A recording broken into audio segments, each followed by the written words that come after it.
नमस्कार दोस्तों, तो कैसे आप लोग। आपका स्वागत है स्टोरीस्केप पर। यहाँ हर दिन नई कहानियां, नए रहस्य और रोमांच से भरपूर अनुभव लेकर आते हैं। तो चलिए ज्यादा वक्त बर्बाद ना करते हुए आज की कहानी स्टार्ट करते हैं। नीलावंती ग्रंथ। श्रापित यक्षिणी की रहस्यमय कहानी भाग 3। उस तांत्रिक ने मेरा हाथ पकड़कर उस जलती हुई चिता के पास लेकर गया।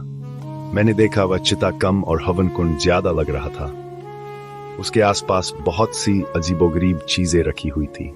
उसमें से कुछ तो भयानक भी थी, जैसे कि इंसान की खोपड़ी, खून से भरे प्याले, अलग अलग मिट्टी के बर्तनों में कई पशुओं के अंग भर कर रखे हुए थे। मुझे समझ नहीं आ रहा था कि ये सब चल क्या रहा है। मैंने तांत्रिक को पूछने का सोचा, लेकिन तांत्रिक ने जैसे मेरी इच्छा भांप ली। उसने उंगली मुंह पर रखते हुए इशारे से चुप रहने के लिए कहा। मैं बहुत देर तक बैठा रहा, जब तक कि उस तांत्रिक ने सारी विधियां पूरी नहीं की। अब मध्यरात्रि हो रही थी, रात शायद अमावस की रही होगी। तांत्रिक उसकी विधि पूरी होते ही वहां से उठा और उसने मुझसे कहा कि उसे आगे की विधि करने के लिए किसी स्त्री की बलि देनी होगी जिसको अब तक बच्चा ना हुआ हो। मेरा दिल दहल उसको लगा कि वह किस मुसीबत में पड़ गया है। मुझे बच्चा नहीं हुआ था और मेरी बीवी घर पर थी।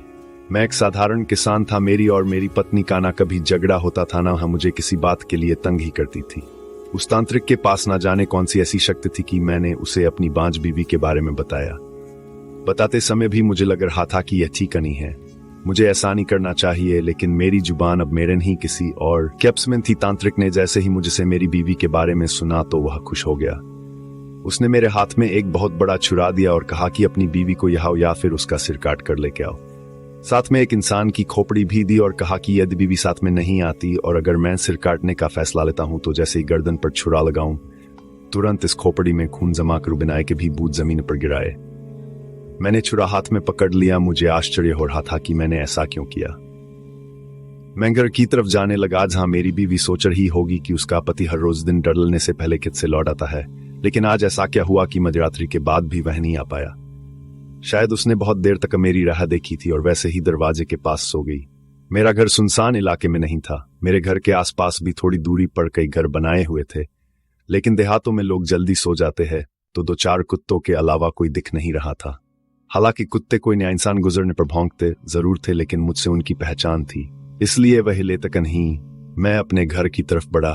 दरवाजा अंदर से बंद नहीं किया था। घर में कुछ था ही नहीं, तो चोरों का कैसा हुआ था। मैंने सोचा ये अच्छा हुआ। अगर दरवाजा बंद होता तो बीवी जाग जाती, जिसे सारा पासा पलट सकता था। बीच बीच मुझे हैरानी भी हो रही थी, मैं इतना निर्दयी कैसे हो सकता हूं जो किसी तांत्रिक के कहने पर अपनी बेगुनाह बीवी को बेजह मार डाले।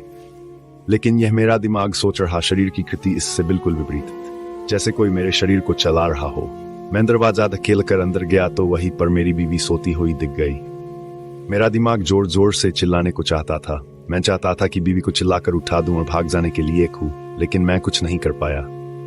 मैंने धीरे से छुरा और खोपड़ी बगल में रख दी। अब मेरे हाथ बहुत सफाई से बीवी का गला घोट रहे थे। मेरी अभागी बीवी को आंखें खोलने तक का मौका नहीं मिला। वह छूटने के लिए बहुत छटपटाई, लेकिन सिर्फ कुछ पल के लिए, और फिर सब कुछ शांत हो गया। बाबू का मन बहुत व्याकुल हो गया, लेकिन शरीर से वह वैसा ही निर्विकार। मैं अपने घर में थैला ढूंढने लगा जिसमें छुरा और खोपड़ी रख सकूं। मुझे थैला मिल गया। मैं छुरा और खोपड़ी रखी, थैला कंधे पर लटका दिया। फिर धीरे से अपनी बीवी का अश्व उठाकर कंधे पर लिया और घर से बाहर आया। बाहर से कुंडी लगाकर घर बंद किया और श्मशान की ओर बढ़ा, जहां वह तांत्रिक मेरी राह देख रहा था। श्मशान में पहुंचने के बाद मैंने अपनी बीवी का अश्व उस हवन कुंड के पास लिटा दिया और तांत्रिक को कहा कि मैं उसकी गर्दन काटने का धैर्य नहीं कर पाया। तांत्रिक ने कहा कि वह यह काम खुद कर लेगा। तांत्रिक ने मुझे बैठने का इशारा किया और उसने दूसरी विधि प्रारंभ कर दी। उसने मेरी बीवी केशवा की मांग भरी।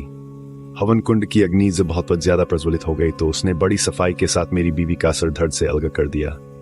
खून की धारा बहने पहले से ही नीचे पगड़े इंसानी खोपड़ी में गिर रही थी, क्योंकि उसे मरे ज्यादा देर नहीं हुई थी, तो खून अभी भी गर्म था। जब खोपड़ी खून से पूरी भर गई तो तांत्रिक ने आधे से ज्यादा खून हवन कुंड में डाल दिया। थोड़ा खून जो बचा हुआ था वह उसे कुछ मंत्र बोलने के बाद घूट घूट कर पीने लगा। मैं बिल्कुल सुन्न हो गया। ऐसा अघोरी कृत्य मैंने कभी सपने में भी नहीं देखा था, जैसा मेरी नजरों के सामने घट रहा था। तांत्रिक ने खून पीने के बाद उसी छुरे से भी गले से नाभि का कीड़ा लगाया और उसमें हाथ डालकर दिल, आंतें, गुर्दा आदि अंग निकाल कर उस अग्नि में डाल रहा था। साथ ही भयानक आवाज में मंत्रों के उच्चार भी कर रहा था। यह सब अगले 1 घंटे तक चलता रहा। जब मेरी बीवी के कपड़ों के अलावा कुछ नहीं बचा तब यह सब थम गया। अब श्मशान का सन्नाटा महसूस होने लगा था। कभी कभी चटचट आवाजें करती हवन कुंड की लकड़ियों की आवाज के अलावा कोई हलचल नहीं हो रही थी। अग्नि पहले से ज्यादा धुधुकर जल रहा था। तभी घना को हरा छाने लगा, लेकिन सिर्फ मेरे और तांत्रिक के आसपास जैसे एक घेरा बन रहा हो। हवन कुंड से एक भयानक पिशाच प्रकट हो गया। उसने तांत्रिक से कहा कि वह उसका कोई भी हुक्म मानेगा और पूछा कि अभी उसे क्या करना है। तांत्रिक ने कहा कि फिलहाल उसे कुछ नहीं करना है, लेकिन जब मैं बुलाऊं तब उसे आना होगा। पिशाच ने बात मान ली और वह उस तरह उसको हरे में गायब हो गया जैसे वह। तांत्रिक ने मुझसे कहा कि हमें अब यहाँ से निकलना होगा, क्योंकि थोड़ी ही देर में सूरज निकल जाएगा और यदि किसी ने हमें यहाँ देख लिया तो बहुत हंगामा हो जाएगा। तांत्रिक ने सारा सामान समेट लिया और मुझसे भी कहा कि वह वहां मौजूद हर एक निशानी को मिटा दे, जिससे वहां घटी घटनाओं के बारे में पता चल सकता हो। मैंने भी वही किया जो मुझसे कहा गया। सब हो जाने के बाद तांत्रिक शमशान के पीछे के रास्ते से निकलने लगा। उसने मुझे भी अपने साथ आने के लिए कहा।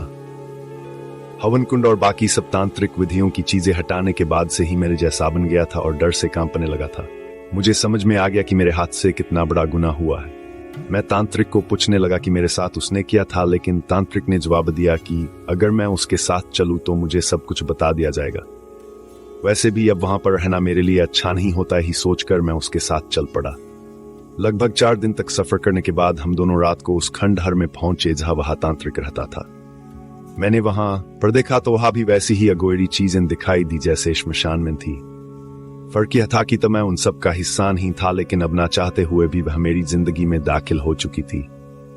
यह मेरी भविष्य का हिस्सा बनने वाली थी। बहुत थक चुके थे। हालांकि हमने बीच बीच में रुककर थोड़ा सा आराम किया था, लेकिन वह हमारी थकान दूर करने के लिए काफी नहीं था। इसलिए आते ही तांत्रिक और मैं दोनों सो गए। सूरज माथे पर आया तो बजाकर तांत्रिक की आंखें खुली। वह उठा और साथ में मुझे भी उठाया। हम दोनों नदी पर जाकर स्नान करके आए। हम दोनों को भूख भी बहुत लगी थी, क्योंकि 4 दिनों से बहुत थोड़ा अन्न पेट में गया था। लेकिन वहां पर ना चूल्हा था, ना भोजन की और कोई व्यवस्था। लगता था कि तांत्रिक वहां से कई महीनों के लिए बाहर आया था। तभी तांत्रिक ने जोर से पुकारा, सुलेमान। 4 दिन पहले अमावस की रात को एक स्त्री की बलि देकर जिस पिशाच को वश किया था, भी पिशाच आगे आकर खड़ा हो गया और पूछने लगा कि उसके लिए क्या आदेश है। तांत्रिक ने उसे सबसे अच्छा खाना और पीने के लिए महंगे से महंगे पेय लाने के लिए कहा। पिशाच ने सिर्फ चुटकी बजाई और जिन चीजों की मांग की गई थी वह चीजें सामने थी। यह देखकर मेरी आंखें खुली की खुली रह गई।